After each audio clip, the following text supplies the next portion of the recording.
নমস্কার বন্ধুরা, আমি গৌরব। তা আমি আজকে কথা বলবো দ্য ইকেনের বেনারসি বিভীষিকা। এই সিনেমাটি আমি কালকে দেখলাম। তা মানে এত আওয়াজ হয় চারিদিকে, সেই জন্য আমি ভিডিওটা বানাতে পারিনি।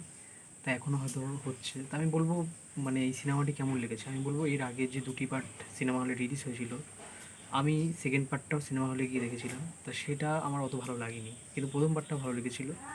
আর এই থার্ড পার্টটা আমার মনে হয় তিনটে পার্টের থেকে সবচেয়ে ভালো লাগলো আমার। আমার ভালো লেগেছে কিন্তু এই মানে যে বেনারসে বিভীষিকা, এটা সিনেমাটি এখানে বলবো যে শাশ্বত। তারপরে এখানে বিশ্বনাথ রয়েছে, তাছাড়া তো আরও রয়েছে, সৌম্যক রয়েছে, আর একটা ছেলে রয়েছে যে হচ্ছে মানে বলবো যে একেন বাবুর অ্যাসিস্ট্যান্ট, যে এই দুজন। তো বেশ ভালো এখানে। একেন বাবু তো কমেডি টাইমিং বেস্ট ভালো। আর আমি বলবো মানে প্রথমে তো একেন বাবু মানে ওয়েব সিরিজে আসছে, সেই ওয়েব সিরিজও কিন্তু আমার ভালো লেগেছিল। ঠিক আছে, একেন বাবুর গল্পটি সত্যি খুব সুন্দর। মানে ব্যোমকেশ ফেলুদার বলে বলবো যে এই একেন মানে খুব কমেডিয়ানভাবে মানে যে কমেডিয়ান করছে সেই হচ্ছে গোয়েন্দা, এটা মানে আমার কাছে খুবই ভালো লেগেছে। তাই মানে একেনের কিন্তু অনেক মানে বলবো যে অনেক ফ্যান ফলোয়িং আছে, অনেক মানুষ পছন্দ করেছে তাকে, মানে নতুন জেনারেশনও পছন্দ করেছে। অনেক সময় কী বলুন তো, মানে তার মধ্যে না এমন এমন কিছু মানে ছোটো ছোটো জিনিস আছে যেগুলো কমেডি টাইমিংগুলো সে বেশ ভালো করে। মানে সেই ইয়ে বেনারসি বিভীষিকাতে লাস্টে একটা সিন আছে, সেই নদী থেকে না উঠবে, শিব ঠাকুরের মতন লাগবে তাকে দেখতে, মানে নদী থেকে শাশ্বতকে যখন ধরবে পুলিশটা।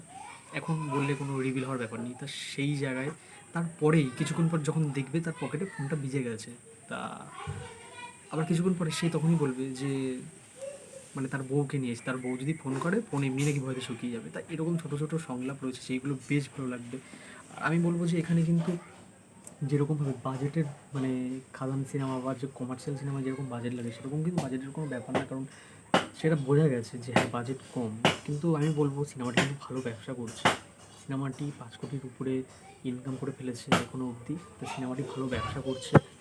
আমার মনে হয় যে যদি আরও ভালো ব্যবসা করে, আরও অনেক কিছু দেখতে চাই। মানে আমি বলবো সিনেমাটি ভালো হয়েছে, কিন্তু সিনেমাটির কোয়ালিটি যেটা, সেটা কিন্তু সিরিয়াল লাগছে।